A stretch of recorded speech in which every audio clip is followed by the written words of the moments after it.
threat of disaster is never pleasant. Welcome to the Casual Preppers podcast. These safety measures are essential. The only place for prepping, survival, and entertainment. This will be your source of survival instructions and information. Every member of the family must be coached in the business of survival. Here are your hosts, Cam and Kobe. Survive. Is that right? Survive. Welcome, Cameron. Thank you. We got an episode today. We do. And it's a beautiful, beautiful episode. Yeah. You know? Speaking of beautiful, you look awfully handsome today with you your know what? shirt. You do too. I'm like, something about what you got going on today just makes sense. Oh, thank you. Yeah. Yeah. It's just a nice little poncho shirt I'm wearing. We'll talk about it later, but we both went and ordered some shirts from our new sponsor, Poncho Outdoors. And there's like 100 shirts. Yeah. Yep. There's like 100 shirts on there. Of course, we both got the exact same shirt. Isn't that crazy? So we're wearing it today. So we're wearing it. This is date night. This is podcast day. Yeah, it's a couple's night, so it's pretty funny. But yeah, today's podcast, we want to talk about like civil unrest, not riots, but just when things start to feel a little off around your home. You know, it can come on pretty quick. Sure. Like depending on where you live. And so we want to kind of go over like, it doesn't seem like it could happen. And then boom, you have people wandering around your streets, yelling, mad. Bunch of buttholes. Got signs. In your yard. All kinds of stuff. Yeah. So today's episode, we're going to break that down of what it would look like at a neighborhood level. Yeah. How it spreads, how to protect your home, your family, your sanity. Just staying safe out there when stuff like this could easily happen in your own neighborhood. 100%. Before we get to that, though, I got to tell you about BattleBox. It is the monthly subscription box full of solid gear for adventure seekers, survivalists, outdoor enthusiasts, and casual preppers. Each month, BattleBox sends you the coolest selection of hand-picked outdoor survival and everyday carry gear, all valued at far more than what you'd normally pay. You never know what's in the next box, but here's a sampling of what users received this month. The Koala Tree Wanderer Double Hammock and the Haven Ridgelight. All this badassness starts at just $34.99 per month. They've shipped over 1 million boxes and one best subscription box of 2020. Our listeners can get 15% off when you sign up at survive.battlebox.com/casualpreppers. Get your first battle box and 15% off at survive.battlebox.com/casualpreppers. It's a mad, mad world. You want me to go first here, Cameron, or do you want to go? I'll go. I'll go. Do it. Yeah, so people are weird. I'll go. Name that movie. Yeah. Ferris Bueller. Yeah. I was like, I know that your visual. So people are weird, right? Sure. The world is getting more weird. Sure. So bones and skulls were found in the backseat of a car near an abandoned cemetery on Philadelphia's outskirts that led police to a basement filled with body parts. Oh my gosh. Body parts? Yeah. Officers say a Tuesday night arrest culminated a month-long investigation into break-ins at Mount Moriah cemetery. There are 26 mausoleums and vaults that have been forced open since November. What? They searched the home of Jonathan Christ Gerlach, 34, who reported finding they found more than 100 human skulls, long bones, mummified hands and feet, and 2 decomposed torsos and skeletal items. Yeah. So they were in various states. Some of them were hanging as it were. Some of them were pieced together. I love these, like, stole all these things. He's like, I'm going to put my own bodies together. So he's like Frankenstein, basically. Yeah, he's like collecting all of these different body parts and like building his own like bodies and stuff out of them. Did he say what he was like his goal was? No. No. I don't think I did. When I read through it, I don't think it really said. What's my middle name? Yeah. Christ. They're going to come back alive, resurrected. Here we go. Yeah. Oh, wow. But yeah, I thought it was super weird, man, that he broke in and stole like hundreds of corpses and parts of them. It's super weird. Hey, Mom, going out for a walk again. So if you live in Philadelphia, watch out. On the streets of Philadelphia. You might want to cremate yourself because your body parts might be stolen. That's crazy, dude. Yeah, it's weird. I don't know. I saw some pictures the other day. It was like yesterday, actually. And I'm like, this is AI. These are AI When I photos. looked this up after what you're going to talk about, I was like, I had to like look closely. I'm like, there's no way. This is not AI. I can't believe it. I can't believe it. Kamchatka in Russia's far east has been hit by historic record winter snowfall, the most in about 60 years. Snowfall totals have been extremely high. In January, more than 2 meters, so 6.5 feet of Billion fresh feet. snow fell in some areas atop already heavy December totals of about 3.7 meters.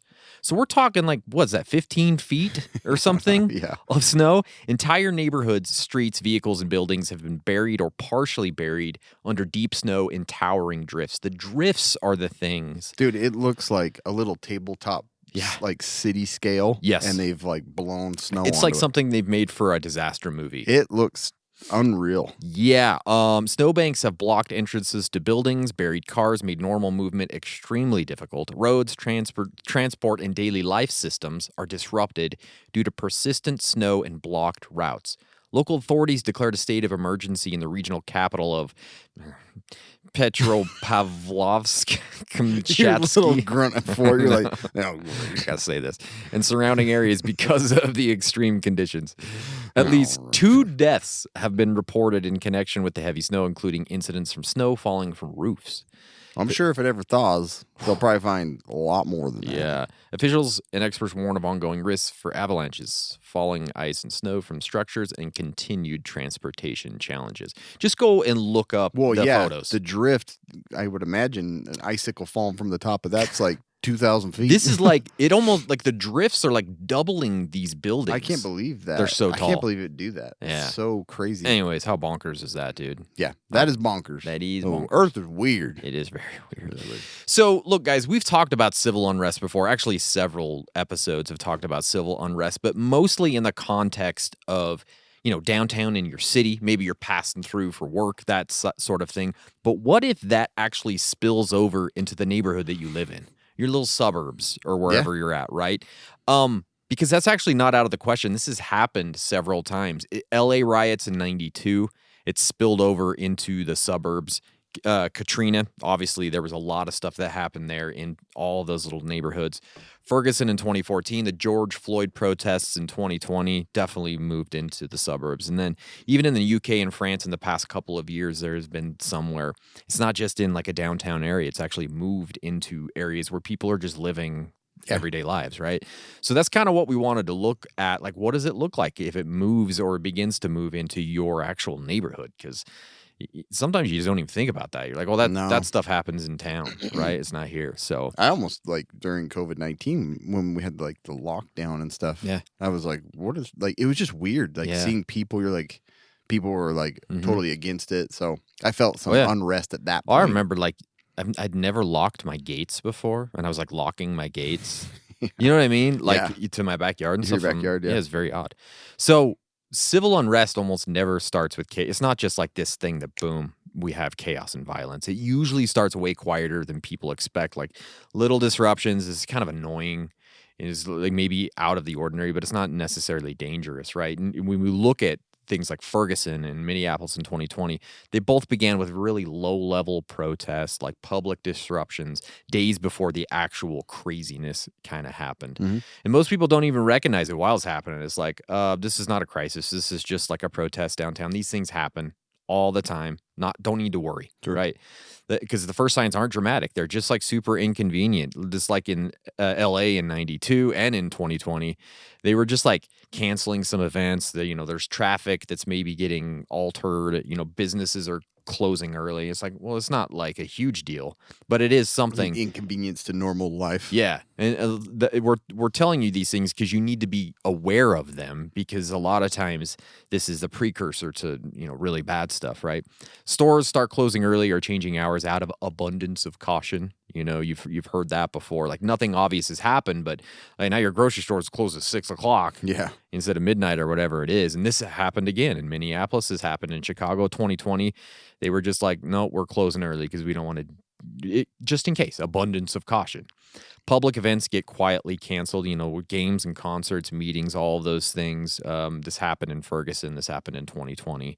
All that stuff was happening. And then you can look at the schools and, the office buildings and the government buildings. They're going to limit access, or maybe they're just going to go remote. Like people aren't going to be there, right? And then curfews. This is where it starts to really ramp up, Gets right? irritating to people. Right? Oh, for sure, yeah. But it's like, hey, 9 o'clock curfew. You know, that's where the escalation starts to begin. Like we're out of the quiet early phase. Now we're moving in. Happened in Ferguson, happened in 2020. That's just, again, another signal that things are moving to the next level. Maybe you start to see those helicopters overhead at night, which, man, that would be horrible to think about, those things just circling overhead. Stay in your houses. Yeah, it's just like, oh man. This happened in the LA. Lock your riots. gates to your backyard. Mow your grass. Why am I from the 30s? Read all about it. Read all about it. Dropping pamphlets or newspapers from the helicopter. Yeah. This is Watch tonight on ABC. Turn on your television. Channel 2. Like, what? You're looking at your phone like, what is this? And Have then you seen a small dog that's looking at you? Have you seen my whore wife? I can't find her. You were going to say something, and then you thought it better. Move on. I'll move on. And then you start seeing fewer police during the day like you normally would, because a lot of times those resources are being shifted elsewhere. Yeah. Right. Again, this happened in LA. This happened in 2020. They all that police presence moves into the really critical zones downtown where the big stuff is happening. And then that obviously causes an issue because now you have less police presence in the neighborhoods. Right. So little kind of crazy there. Some people are like, it's a good time. Perfect time. Perfect time. Go steal a little kitty cat or something. I can get through his gate. I can get through his back door. I don't he doesn't leave that locked. I'm going through the back door. Okay. You don't leave that locked. If we don't lock that gate. So how does it spread from city centers into neighborhoods? Like, what is the usual process there, right? Because it usually starts where people and emotion are concentrated, which is downtown, city centers, big gathering areas, parks, those high visibility, high tension areas. The thing is when those crowds go away, they don't just like disappear. They move. The crowds have to go somewhere. Either the police are moving them out or riot police or whatever it is. And when areas get locked down or shut off, people spill outward instead of going home. They're like, nah, man, this is too much fun. I ain't leaving. I don't want to go home and eat a TV dinner. I want stuff happening. I want things to change. I want things to change. And then there's like closures and traffic changes that push activity out, right? They're like, we're going to close all these roads downtown. And so now when people are moving through, they have to go through the neighborhoods. Right? So detours, blocked roads, closed businesses, they reroute people through places they normally wouldn't be. This happened when the George Floyd unrest, and that's one of the reasons it spilled into the neighborhood so much. Law enforcement prioritizes critical zones. We talked about that, right? So that means all these other places get less attention. And then suburbs often feel the effects before they understand why. It's like, what's going on here? I don't even know what's happening. Right. The Cicero, Illinois, the Paris suburbs, I can't say suburbs, experienced property damage before residents fully understood what was happening elsewhere. That's kind of why we're talking about this, right? Yeah. It's like I don't know why there's always people going through here. Yeah, why is there a helicopter? I'm disconnected from the news why a is lot this of the gate time. locked? I want to get in the back door. Why can't I get in the back door? What's going on? Why is this helicopter yelling at me to watch the news? Honey Kobe just locked his back gate. Told you that was going to happen. Something's going on. If he goes outside, something big's on that's the horizon. So what actually usually triggers civil unrest? Just something to be considering, right? A lot of times it's a protest. And then a lot of times it's a counter protest. So it's like the protest collides with the counter protest, and that's when things get hairy, like real, real hairy, right? And then there's things like economic stress. That never happens. No. Inflation, layoffs, uncertainty, AI taking my job. Yeah. All that stuff. Now people are up in arms. Stuff that could easily come this year. Yep. Police actions, maybe a government or a entity like ICE, something like that. Thing in the news right now. Policy decisions, strategic pullbacks, all of those things. Resource shortages that raise anxiety fast. Fuel, food, power, whatever that might be. Anything that messes with people's daily routines really hits hard. So those are the things you need to be considering. Like, is civil unrest a thing that might be happening? You know what? Yes, pretty much it is. So what does it usually look like in the neighborhoods when it starts to flow out? And like most of the time, it's not like it's a really organized protest in your front yard. And that's what you have a hard time not picturing. You know, Yeah. that's what you picture. It's Yeah. like signs going up and there's like a Yeah. big crowd. You can't even like get through it. That's not necessarily what it's going to Could look like happen, but when it, probably not gonna. when it bleeds into your neighborhood. It's rarely organized looting. It's usually crimes of opportunity. He left his back gate open. You know what I mean? I spied that. I'll come back there, see what he's got in the backyard. I checked it the other day. I bet you got some It's scrap wood back there that I could really use. That's all you're going to find back there. Yeah, and a lawnmower. And a lawnmower that doesn't work. Carburetor's bad. And it's like people testing the boundaries. Maybe they're going to try your car door. Maybe they're going to check the gate, right? Maybe they're going to look for dark or empty houses. There's to a see. crack under his garage door. I know you Why always not? have it. It's the stupid cats. People can see sliding underneath there. It wouldn't be hard to get in my house. No. I do lock the door inside, but you can get all the stuff in my garage. You can get all my frozen meat probably if you wanted it. Yeah, that would suck. Yeah. And then it's usually like vandalism first because it's a lot of like just people high angry, man. on the situation, right? Yeah. So they're gonna break windows, they're gonna spray paint stuff, they're gonna start fires in your dumpster. Yeah. A dumpster fire. That's just saying there's no cops around because Right. they're all downtown dealing with the the crazy stuff. So you got to watch your garages. If you leave your stupid garage door cracked open, or sheds, or I know all your holes in your plan. he's got it figured out. He's got it all written down in his notes. Um, You should get up one morning and be sitting on your couch. Guess what? I You knew need it. to fix some stuff. I knew it.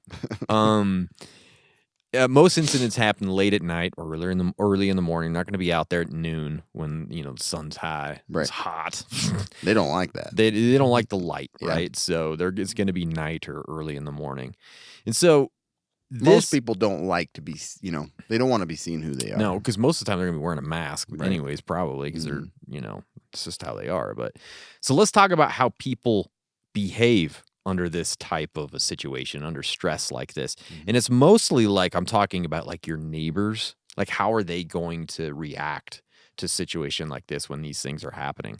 Because look, panic spreads really fast. And it spreads faster than accurate information can That's keep up so with. true. Right? That's probably the biggest thing. Especially early on when facts are super limited and it's just like, well, I heard it. I know you have a house down that Right. would blow it all out of proportion. Oh, yeah. I've got a lot of them that She would. would be very, A lot of them that would. let me email the church and tell everybody. like, Email the governor about what's happening on my street. Yeah. So panic is going to spread pretty quick with people like that, right? Mhm. And the thing is, people. My parents would be. Yeah, I for know sure. my parents would be Yeah, like, yeah. there's 2 extra people on the street. Oh, for sure. Yeah. Can't have it. And then when crowds start to show up, there's this thing called crowd mentality that happens as well. And I'm talking on both sides. Maybe the neighbors all get together, Yeah. and I they're don't like, know why, but "Well," I want to go out. well, yeah. But I'm maybe just they kidding. get together and they're like, what are we gonna do? We gotta save our neighborhood. You know what I mean? And Yeah. and then they start do some stupid crap like we're gonna go get our AR-15s and go Exactly. stand at the. Stand out in front. Yeah, it's like okay, I'm coming in here. yeah, exactly. Ain't checking my back gate. Can't sit here. Can't riot here. Wrong neighborhood. Yeah, exactly. Go down to the other one. This one's closed. Yeah. Go see Cam down at his neighborhood. And then rumors replace facts when official info is really slow. It's always going to be the rumors. That's going to be the issue. So, anyways, those are some things to consider. Yeah. And now I want Cam to talk about how to get your damn house ready. First things first. Lock your back gate. Put in that banana clip and go out front. That's how it's done. Sit around. Yeah. That's right. But really, the primary goal here is to just make your house more boring than it already is. Okay. If it may already be that way, right? Yeah. You're just not making yourself a target. Yeah. It's not worth the time. They don't really care, And that's that's the ultimate goal. Mm-hmm. And I've been doing this forever. Like, look, our house used to be on our street was like, it was a foreclosure forever. Mm. And when we bought it, everybody's like, that's the haunted house. Oh, really? Because it's pretty, it's Yeah. all one color. It's pretty ugly. I left it that way because Yeah, I wanted that's to be right. the gray house. Exactly. But that's what you want to do. You want your house to be the gray house. Something that's really not worth anybody's time. It's just like everybody else. I mean, Utah does a great job of this. Every house looks exactly They the all same. are identical. You don't want it to look like that prepper house. You don't, maybe you would keep some people off your yard if you had razor wire around the perimeter. But Yeah. you also are showing people they probably have something good in there, or if it gets to that point. I mean, this is more extreme. Right, yeah. But you want to be passed over. That's the whole thing here. The other thing is you can, once your house is boring, there are things that you can do to kind of secure the inside of your house without making it look like a fortress. Yeah, I think that's the key. And just an everyday house, but on the inside, it's more protected. And some of the things you can do are like window security. You can put those bars or locks underneath, not on the outside. The things that keep it from sliding open. Yep. Apply 3M security film to glass so that people can't bust through it as easy. It's like a windshield now. Pretty cool. I don't know how much that stuff costs. I don't know either. I've put once ever like the plastic film to help with the heat. It was a nightmare. Was it? So I don't know if this is a lot easier to put on. And then door security, the strike plates, if you put those big, huge bolts through so the whole door jam, we've talked about this a couple of times, just making it safer so people can't kick open your door. Yeah. Door jams and things like that. If you happen to open your door, it can't swing all the way open.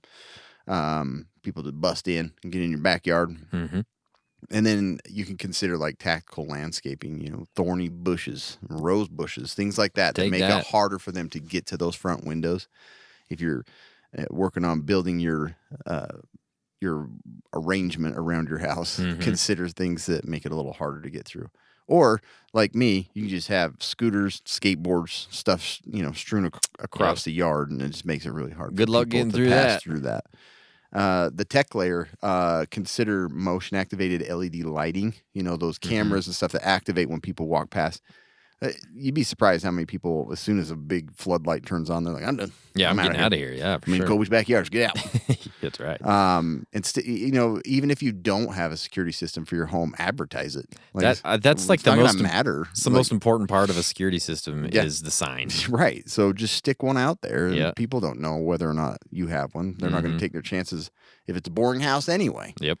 And then visibility, make it so that you can see most of your yard.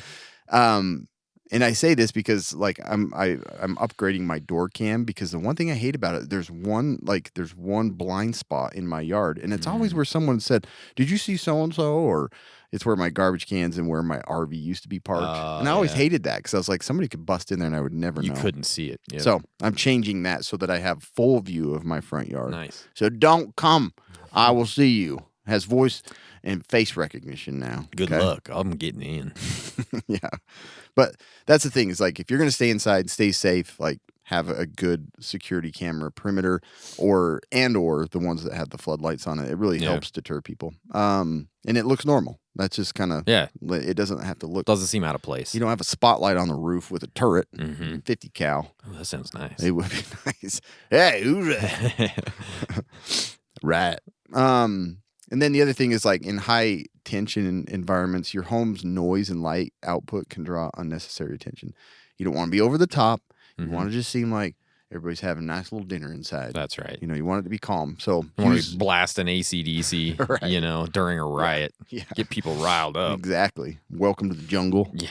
Don't Something do it. like that. Don't do it. Just, using blackout curtains, heavy blankets, probably not blankets as much, just something to kind of keep that looks like everybody's home and in there and all the time. Then noise control, keep the TVs low, music low. Like you said, don't be blaring all that stuff. Just act normal, right? If you have kids, if you have a lot of domestic violence going on at home, tone it down a little bit. Don't let people hear you hitting your children. Or maybe that's normal. Yeah. Just keep it up. That's right. So it sounds like everything's normal at that house. Right. And then avoid total silence, which can signal a target opportunity. That you may have a light. Just seems like like Home Alone. It's all on an automatic timer. That's and right. People know that. They figured it out. So yeah, you don't want it to be total silence inside, hiding from people. Just carry on as much as normal. Keep yourself safe on the inside, but don't don't go over the top with a lot of sound. I feel safe on the inside. Right. And you want that. Yeah, you that's want what your you want. heart to feel safe. That's right. Again, it's all about just not drawing attention. Be alert, be able to kind of monitor your perimeter, but don't go over the top. Don't put up barbed wire and, turrets and spotlights on everything. You really don't need to in this case. But be aware that things could turn worse. So, Yeah. the emotional effect doing this, that's the downside is there's going to be that cabin fever problem where you're just kind of feel kind of stressed out because you can't go back to the normal routine. You want to stay safe inside, but your kids and they're driving you nuts and you can't get out and do the things that you like to do. So have off the grid entertainment, things to do, books, board games, cards, and things to do to keep your mind off from things to occupy your kids because it will go a lot faster that way and make you less miserable. For sure. Then there's a few things not to do. The looky-loo effect. Do not watch from the window or go outside just to see. That's this is my mom 100%. Oh, yeah. Just staring through the blinds always, just down the road. It's like, man, those, you just look like you're high alert. And so people are going to pay more attention to that. That's why it's important to have those cameras and, doorbell cameras and things like that you can spy on the area, but you're not present. They don't even know you're doing it. And then the other thing is people that just get annoyed with other people being around. Yeah. Just sitting on their porch, yelling at them or wanting to you get on my yard, I'll shoot you in the face. Well, there's going to be people, a lot of people that are that way. Yeah, it's just they got to assert their dominance before anything's even happened. You're like, it's not no one help. wants people walking around on their yards, but it's way more unsafe to be out there yelling at them, telling them not to get on the yard than to just let them pass through. Yep. So engaging and yelling at strangers from your porch is just going to make things worse. 100%. And then it makes you a target. And then prep your supplies and security now. Improvising under adrenaline leads to poor, often dangerous decisions. Being prepared now is much better. And that's why we're talking about it. It's because it's how do you start planning and looking through these things as they're happening? You should have some idea of what to watch for beforehand. Yeah, and then we talk about what to watch for. What actually changes when the unrest starts coming into your neighborhood, right? You're going to have more people passing through who don't normally belong there. You're just going to have a bunch of randos, right? And that's something, again, you have to understand. You don't want to be the guy out there just yelling at everybody. There's some neighborhoods that probably be well, whatever. Not that weird, yeah. But then neighborhoods that I know, my parents, they just be losing their minds. Oh, you don't belong here. Yeah. And sometimes it's not necessarily they're there with ill intentions. They're just being moved through because of the closed routes and blocked areas and those types of things. So just know that that's going to happen. And most of the time, those groups are moving through kind of with a purpose. They're moving to a place or they're doing something specific. They're not just wandering around. Yeah. So just know that as well. And you'll probably have increased vehicle activity all through the day, through the night, cars circling around, stopping, idling. There's going to be a lot of action going on that's not necessarily normal there. And then the law enforcement presence shifts again. It's going to go away. You're not going to have the normal patrols that you normally have. And if you need emergency response, it's probably going to be delayed or it's going to be uneven because of all the things happening. So just it's common sense, right? Yeah. It's it's getting forced through here. Things are going to be abnormal for a while. It doesn't mean the one car coming through has got machine guns and going to take over your house. Exactly. I mean, obviously be aware, but don't be that guy that thinks everything is out there to get you, right? It's just not. Because these residential areas become out to get us. I know, I thought the same thing. Residential areas become transit zones. They're not targets. They're just kind of these convenient routes when the main areas are restricted. And the biggest thing is going to be confusion. It's they're not sure where they're allowed to go, what's closed, why it's closed, what's being enforced. So it's there's just a lot of people that are probably confused in the whole process. And they might not all be protesters or civil unresters.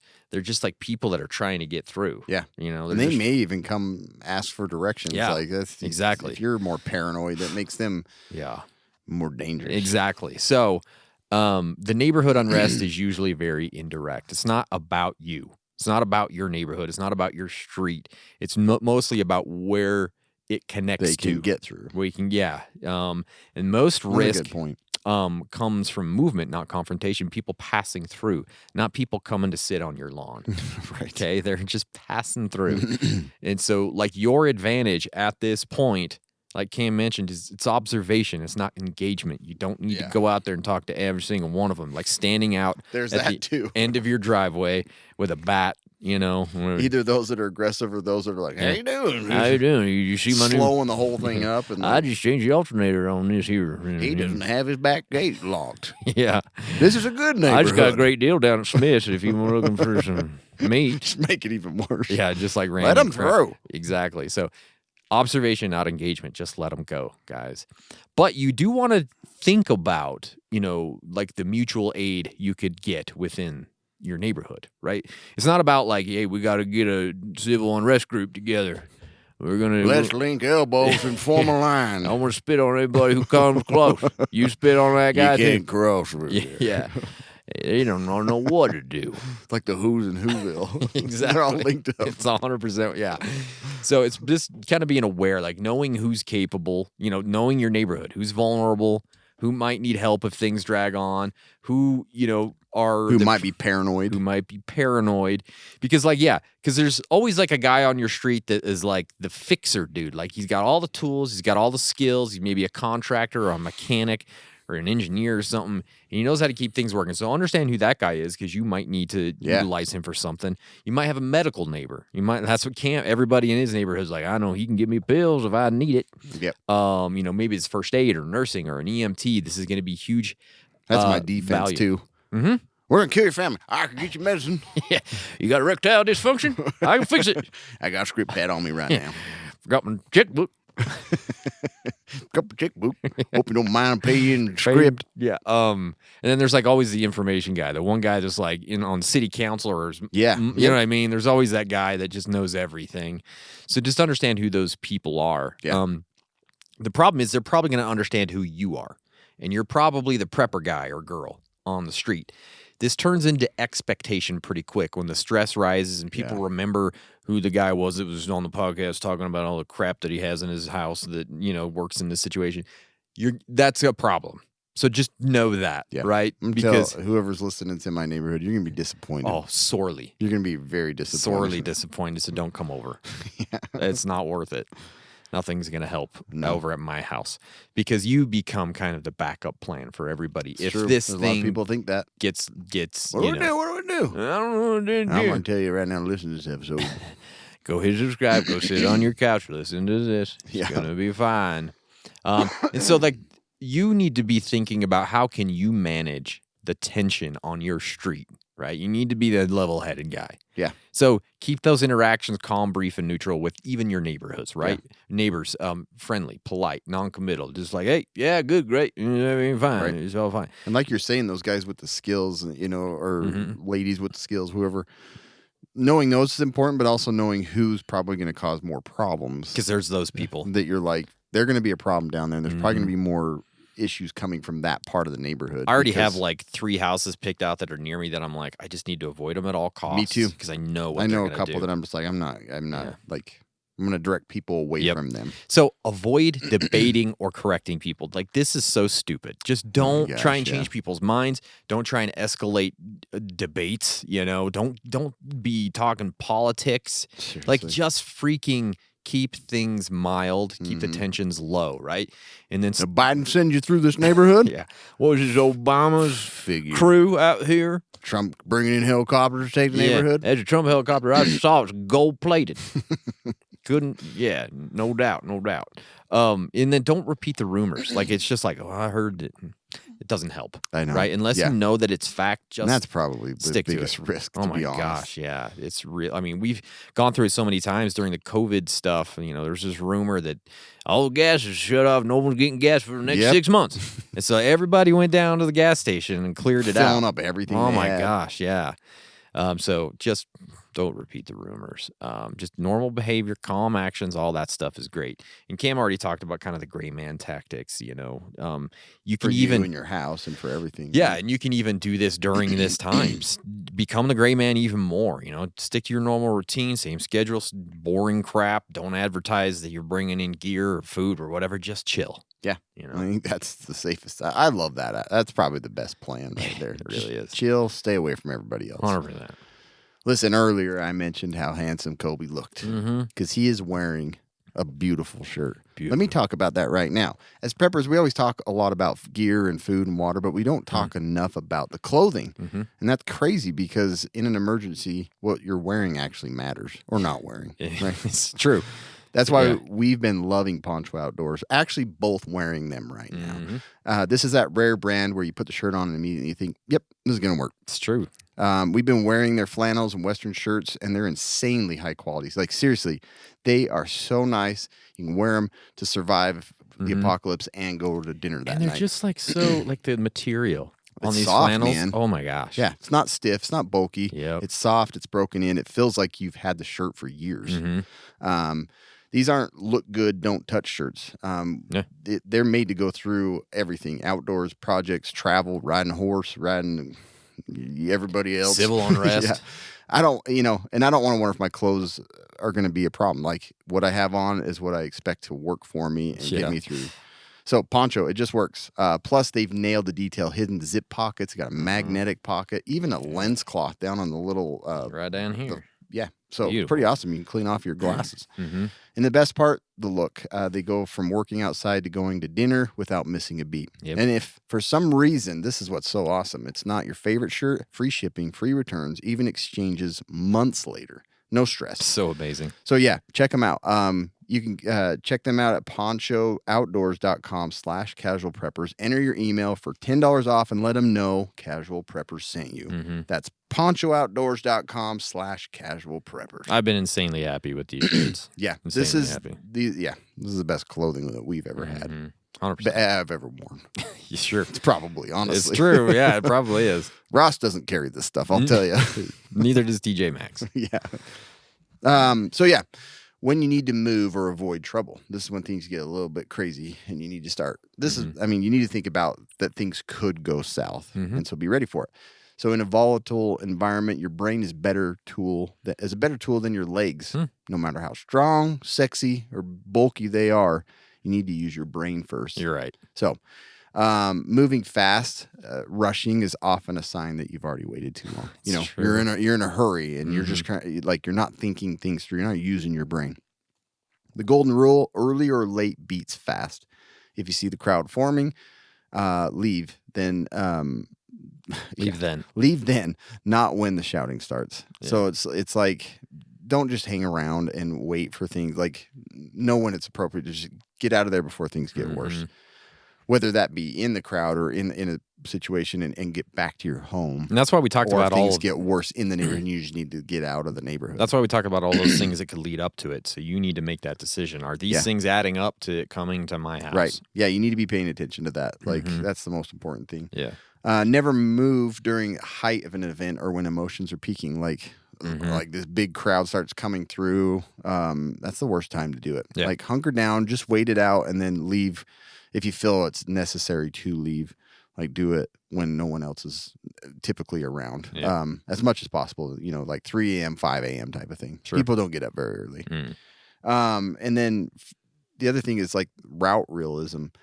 Forget like grappling hooks and, taking your Batmobile or wherever through walls and stuff, driving through gates. The best route is the one with the fewest choke points, the safest route, even if it's longer. Like, if you have to go the long way around all these neighborhoods to get out of town, like, you got to do it. Probably better. In cities, try keeping your back to the wall. If you're close or a little more closer to downtown, and we've talked about this with riots, like if you're getting away, don't go right into the bulk of the crowd and be, if you're trying to blend in with the crowd and move along with it, stay to the outside. Yep. And then also, like, the way you dress, again, that's the thing I like about Poncho Outdoors, right? Is you just blend in. Yep. And blend in as much as possible. It's safer for you. You don't want to be all decked out, tactical, wearing a bulletproof vest. No. And cargo pants with a belt and Gas 10 mask. different magazines attached to your. No. You don't want to do that. You're a much bigger target that way. And then if you're caught away from home, work, errands, transit, your goal is to be invisible, not a hero. Like, just blend in, get back to your home safely. Running, obviously attracts people, or just you want to just be as normal as possible and get out of that area. Comfortable, broken-in shoes is a big deal. Like, that's why we always talk about, like, if you're at work or if you work in dress shoes and things like that, you need to have a backup in your car or at your work, because you don't know, you might be walking home because all these streets are blocked off and things like that.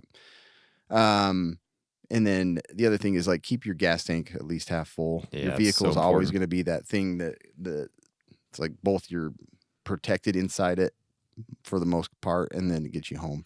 Well, or gets you away from home. Like, I think that's you the away biggest from thing home, with too. this one, because we're talking about it being in your neighborhood. So Yeah. if you need to get in your car, it needs to have fuel. Yep. So You you need to be ready to go. Exactly. At work too. It's like For sure, yeah. get you home so you can pick everybody up and get out of there. Yeah. And then protecting your family, managing kids and dependents during a stressful transit requires specific morale first approach. Low blood sugar leads to meltdowns. Keep high calorie special snacks in your bag to keep kids occupied and quiet. Like, it just helps calm. I mean, sugar's known to do that. It'll calm you right down. And then stability. If you're stuck in a car or a safe building, maintain familiar habits. Try and keep things as normal as possible for your kids.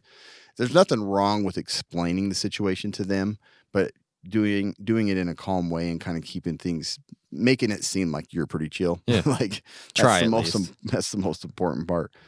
And then the fence rule, as the saying goes, if your plan requires jumping fences, it's already a bad plan. That's true. Like, if you're going to be crossing rivers, and all that stuff, it's a bad plan. Yep. You didn't think things through, and it goes back to that. You're running from, you're not taking it and using your brain. Especially if you have kids with you. Like, that's just not. If they don't make it, don't make it. Yeah. Okay. So, like, during civil unrest, information is one of those things that can be just a gigantic mess, right? Because you need to stay informed. It really matters. But overdoing it does create panic. That's the problem. It's like you start to doom scroll the info, and that doesn't necessarily help you. It's not usually the lack of information. It's like too much crappy information with no context is usually the biggest thing. So you can start to think about maybe limit how much you check for, like, refreshing every 2 minutes is probably too much, right?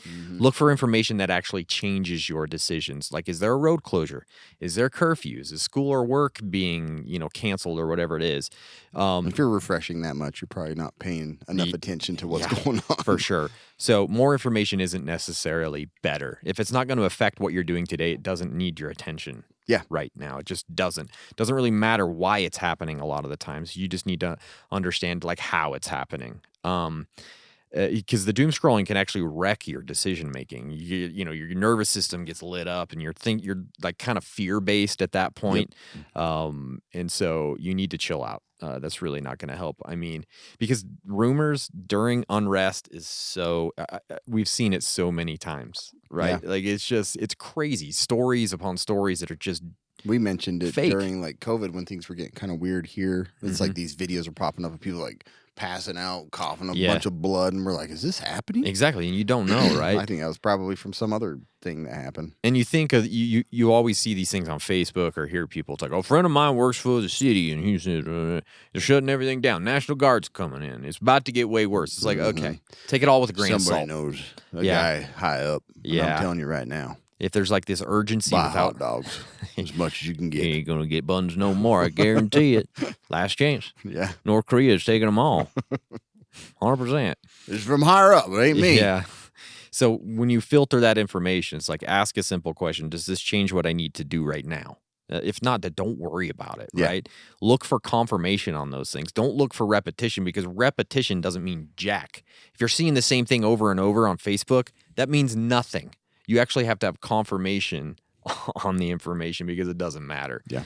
So look at sources like local radio. Usually that's pretty good information, right? It's local, it's real time, Yeah. it's area specific. Emergency alerts and official notifications are great. They're not perfect, but they're very useful for these types of things. Local officials or agencies, those are very good too. But the national commentary stuff that, doesn't necessarily apply to your area, like, don't worry about it, man. So a good rule of thumb is if your information source makes you angry or terrified every time you check it, don't use that source. Yeah, it's so bad true. source. It's not helping you That's a good make point. good decisions. So, and then we've kind of talked about if you have your family there, like you need to keep them looped in, right? But again, explain decisions briefly, calmly, restate the plan, let them know. Predictability helps them lower their anxiety, right? So Yeah. that's information is just a big deal in these situations. Yeah, it is for sure. So what is some gear that would make a difference? The best gear is the gear that doesn't look like survival gear. Right? Sure. It looks like everyday items like camping gear or, just regular stuff that you take with you all the time. So obviously shirt and pants are important. Sure, but yeah. I put that in there just because it's like the way you dress does make some difference in these scenarios. Like just your everyday stuff. Mm-hmm. And there could be everyday stuff that's actually much more useful. Yeah, so for sure. We just talked about that. Communication and power, AM, FM, weather radios, that's going to be information that's, public and useful to kind of follow things if you don't want to get in and caught up in the social media stuff that could be really skewed. And so portable chargers are important for this, for radios, for your phone, for other ways of keeping communication up, for, following the status of whatever's going on, also to communicate with your family or friends and neighborhood. So yeah, keeping those battery power banks topped off is important. And I'm pretty ridiculous about that. Yeah. Like anything that gets low, I'm like, I have a stack of them all charged up. Walkie-talkies would be important. If you've set up a communication plan that way where you can kind of just, simple radio, talk about what's going on in each neighborhood, just kind of follow things easily and safely. Visibility. You never know, like with these things and people passing through, car hits a power line and knocks it down and you're out. So headlamps and flashlights should have this stuff anyway, but super important during this because it's normal stuff that people have. And so you don't look over the top with it. And you may be doing a lot of stuff with helping your kids, carrying bags, tools, things like that, helping neighbors. So a headlamp is super important. Other things, this is a little more like if things get more serious, but with civil unrest, we've seen like fire. People love to burn stuff. For sure. Tip cars over, burn things, throw Molotovs in extreme. But having a fire extinguisher, you should have it anyway, but knowing where it's at, making sure it's ready to go is super important for this. Other like more safety like gear, work gloves, goggles, things like that. You never know. Like if people are trashing a neighborhood or if or the riot police make it there and there's tear gas and all that you're kind like, of stuff. That's your neighborhood. You can't really go anywhere, so you just have to deal with some of this stuff. So having some gear to protect you from debris, protecting your eyes, your hands, and things like that would be useful. Medical stuff, first aid kits, first aid skills are important, like most of your basic stuff, but also having medicines. If you take prescription medicines, again, pharmacies, hospitals are going to be overwhelmed with this kind of thing. Like, for sure. That's the one thing I remember seeing working in the city is like downtown Portland. ER was like how many times the police brought in somebody. Yeah. So it was like you have two policemen plus somebody that's in handcuffs that's hurt that has to be, attended to. It crowds it out big time. And when you have riots or unrest, a lot more people are going to be brought in to be taken care of before they're taken down to the police station. So something to think about. And then kits that kind of focus on stop bleeding, like trauma kits. You don't have to get crazy with this. The more comfortable you feel with medical gear, the more advanced your kit is going to be. But having stuff to kind of take care of scrapes and cuts and things like that is super important.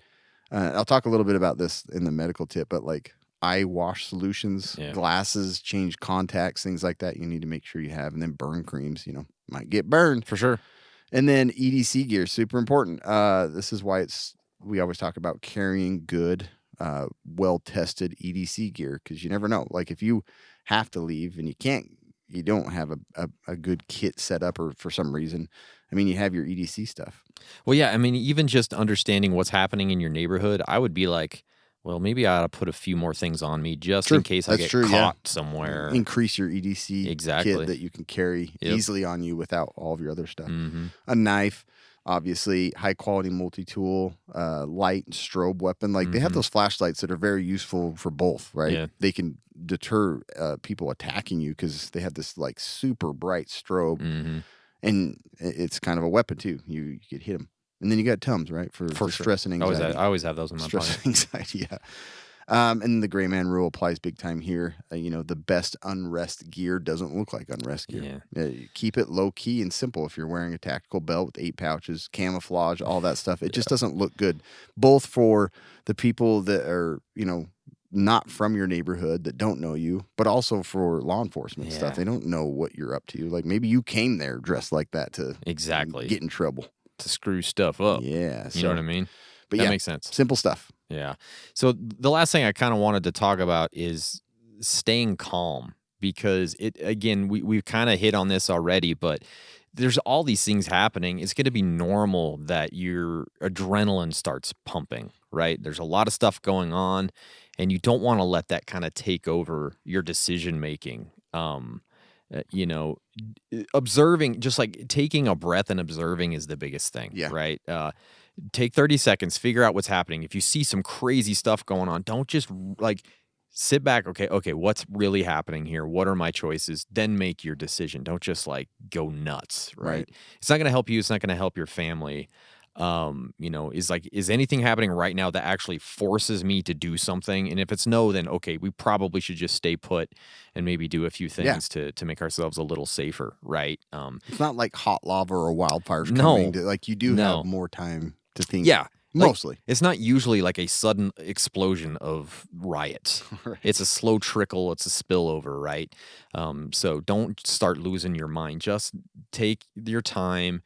Be as clear as you can with your actions. If your kids are present, obviously be a stabilizer. Don't be a crazy person. Give them candy. Yeah. And the thing is, you need to understand, because I know there's a lot of people like this. Your job is not to protect the entire neighborhood. Yeah. It really isn't.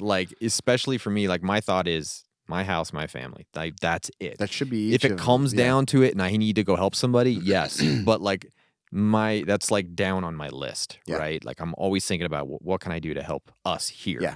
Yeah, if you're going out of your way, yeah. It's you're out and about, probably going to get hurt more That's the likely whole than thing. help anything. Most bad outcomes in these situations come from escalating your actions, not from inaction. So the more stuff you go out and do, the bigger problem you're probably going to have. So the civil unrest, especially in your neighborhood, does not require heroics to survive it. It's stay quiet, stay home. The heroics part, Yeah, the preparedness here is the restraint. No one cares. It's restraint, just be the house that nobody looks at. That's the biggest thing for me. Because there's a lot of dumb things that people do. Oh, yeah. Right, Cam? Absolutely. There's a lot of dumb people. And I don't want to protect them. No, absolutely not. So speaking of dumb, these are some of the things you might see that you want to avoid doing yourself. So one of the big ones, obviously, is going to be people going out to get content, right? Yeah. They want to be the one that I'd probably shares be that. the one that did this. Yeah, sure. You know what I mean?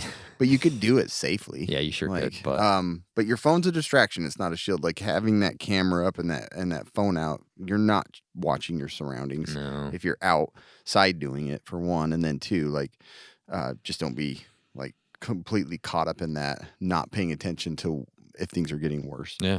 Confronting strangers, that's the thing. Is some people just like to be up in people's face. You don't belong here. Yeah. Nobody's going to take this house over. They think that making a point is going to help target anything. On your friggin' head, yeah. Or people are just going to take you out because they're sick of hearing you. But yeah, engaging in that verbal or physical spat, it's not worth it. Nope.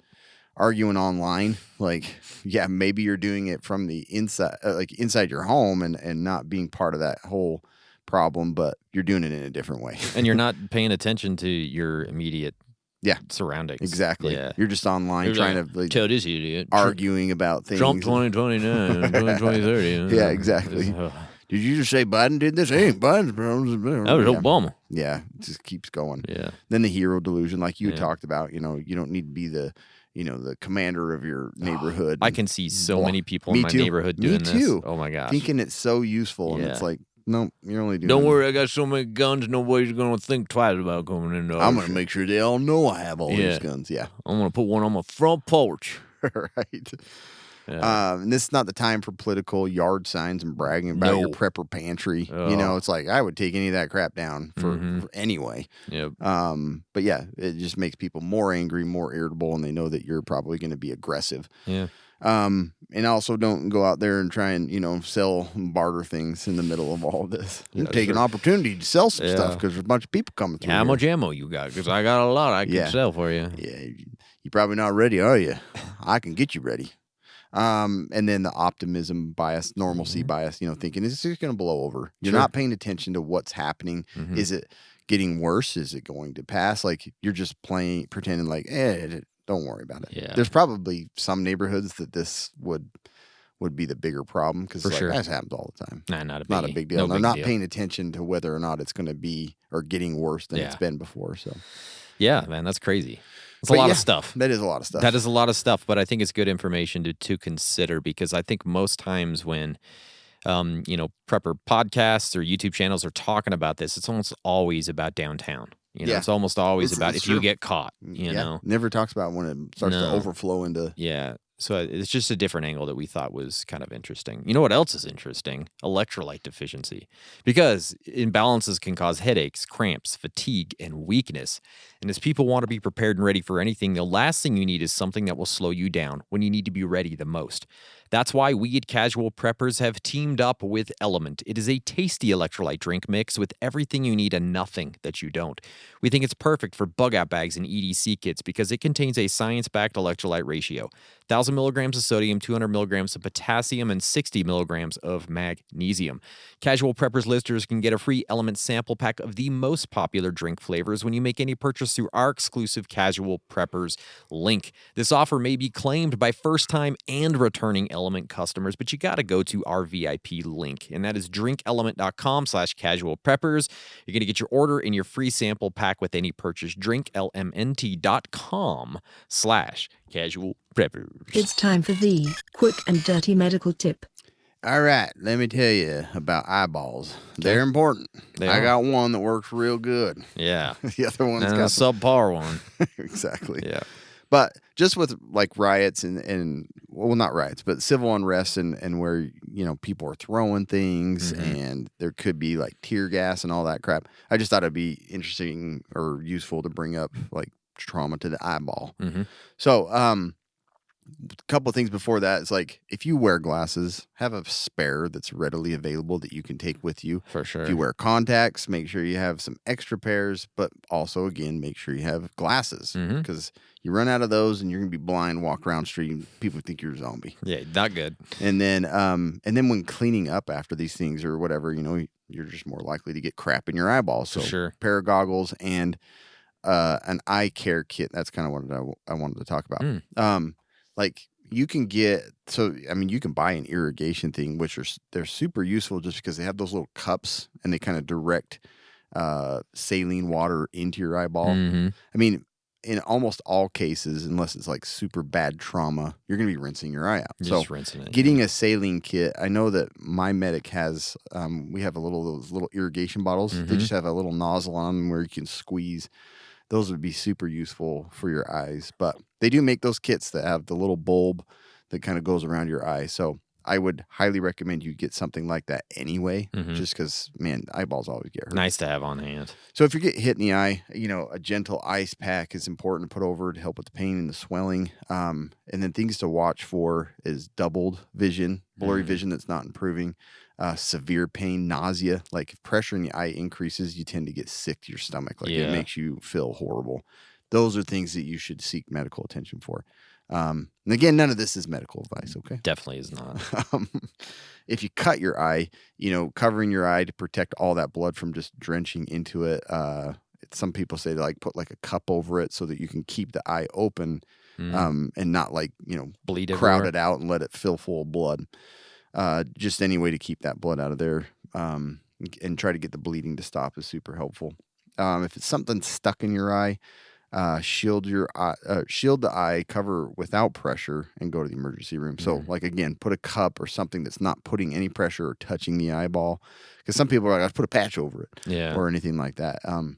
Obviously, that can cause more damage. Now, for the chemical part, if you get sprayed, if you get gas in your eyes, I mean, it burns forever.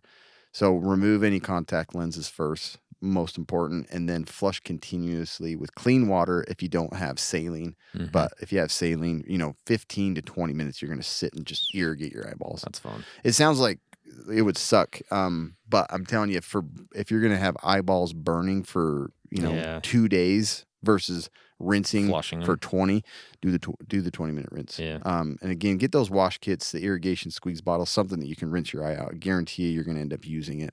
So, general principle: when in doubt, err on the side of caution. Protect the eye. Avoid manipulating the injury, and contact emergency or get to an eye doctor if you're having severe pain, bad bleeding, and vision changes haven't improved after some trauma. Makes my eyes feel weird just talking about it. No, man. I don't like that. It hurts. Well, thanks, Cam. That was great. We do have the latest battle box. Oh, yeah, we do.